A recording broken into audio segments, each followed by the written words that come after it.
To Donald Trump, and one wonders, why is he so angry?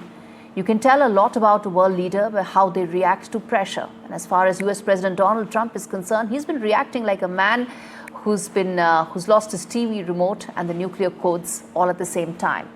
Why is he so angry? Donald Trump को इतना गुस्सा क्यों आता है? This report tells you. Because let me tell you, you don't have the cards. With us, you have the cards. But without us, you don't have any cards. President Trump always lashing out, lecturing and schooling, and that includes friends, allies and foes alike. Turn the lights down. Turn the lights down. In fact, POTUS can never be faulted for picking favorites when it comes to giving a earful. Some, like Zelensky, have seen the worst of Trump's anger. That too, at a time when the Ukrainian president was hoping America would save his back. Traditional European allies haven't been spared either. There was a video on board a plane that showed the First Lady of France slapping her husband. Make sure the door remains closed. That was not good. French President Macron, who has an uneasy relationship with Trump, was publicly schooled for foolishly assuming that Trump cut short his G7 summit outing to address the Iran-Israel escalating war. But even staunch MAGA cheerleaders like Tucker Carlson have been at the receiving end of Trump's anger. I don't know what Tucker Carlson is saying. Let him go get a television network and say it so that people listen. And quickly, have you spoken to the... Public rebukes, not so subtle corrections, and social media lectures are the new normal in Trumpland. And world leaders are learning to adapt quickly. Like Prime Minister Modi, who managed to wait till he spoke with Trump and corrected him on his false mediation claims during Operation Sindoor. And UK PM Keir Starmer, who quickly got a trade deal out of the way to insulate the relationship. Well, for others, the only saving grace could be Trump always chickens out.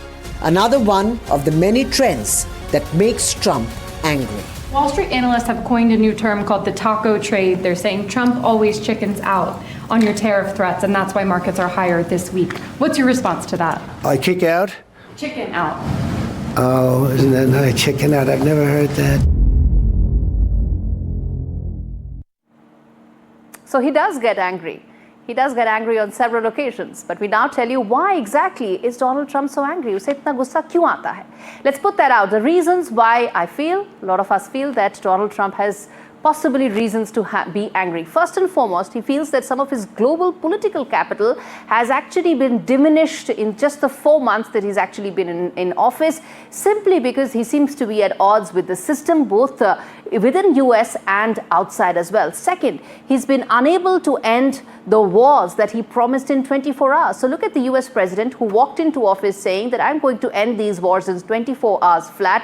4 months and counting, it seems that he's willing to escalate one and he's practically walked out of the other whatsoever. So much for his ending wars in 24 hours promise. Next, this one's going to hurt. Being fact-checked for false claims globally. It happened today, didn't it? Where Prime Minister Modi fact-checked him and also told him and asserted that whatever may be the claims about mediation, ceasefire and so on and so forth, they were false and incorrect. So which is why this is going to hurt. One of the reasons why Donald Trump could be angry with the world, with himself, with maybe people in his administration as well. Let's move ahead. The global business model that he really talks about, which is driven on tariffs, is yet to reap the kind of results and positives for the American economy that he would have hoped. It hasn't had any of those desired results. Several numbers seem to be very unpromising, to say the least, as far as the US economic numbers are concerned. Let's move ahead. He's unable to deliver any major diplomatic wins for the US, whether you talk in terms of Russia, whether you talk in terms of China, any of the testy relationships that America has. No diplomatic wins right now on the table for Donald Trump.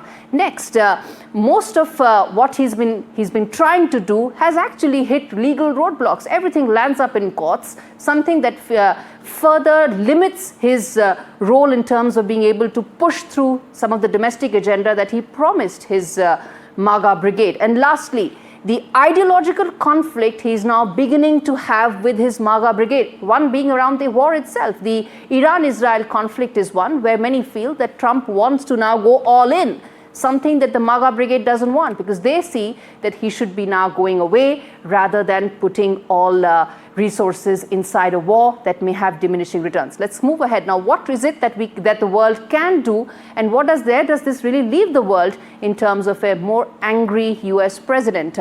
Unpredictable Trump is going to test diplomatic relations. We showed that report to you, and so many occasions it's going to test diplomatic relations, bilateral ties, because of the unpredictable nature of the US president. No one knows how he's going to react. If he's going to be very angry, he's going to probably hijack or completely change course in terms of a time-tested relationship. The US-Canada ties being one such example. Next, Prime Minister Modi's rejection of Trump's false claims could probably be a template for other countries to follow suit. That if you have to deal with Donald Trump, this is the only way, which is to stand firm on what you believe in and at some point of time communicate in a manner that sends the message across without, of course, angering Donald Trump any further.